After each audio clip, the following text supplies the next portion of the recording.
బిందు మాధవ్ ఎలాంటి నిస్సహాయ స్థితిని ఎదుర్కొన్నారో తరచి చూస్తే ఒళ్ళు గగుర్లు పొడుస్తుంది.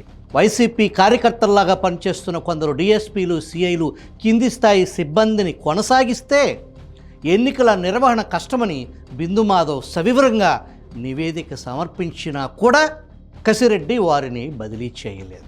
దాని ఫలితమే ఎన్నికల్లో హింస చెలరేగింది. ఈసీ చేతిలో సస్పెన్షన్కు గురైన గురజాల డిఎస్పీ పల్లంరాజు, నరసరావుపేట డిఎస్పీ వర్మ వైసీపీకి పాలేరుల్లాగా పనిచేశారు. వీరు అనేక కుట్రలకు పాల్పడటంతో కొన్ని చోట్లకు ఎస్పీ బిందు మాధవ్ స్వయంగా వెళ్ళి లాఠీ చార్జ్ చేయాల్సిన పరిస్థితి వచ్చింది. ఎస్పీపై దాడికి వ్యూహ రచన జరిగింది. ఆ విషయం కసిరెడ్డికి తెలిసినా కూడా చోద్యం చూశారు. కసిరెడ్డి కసికి కారణం లేకపోలేదు.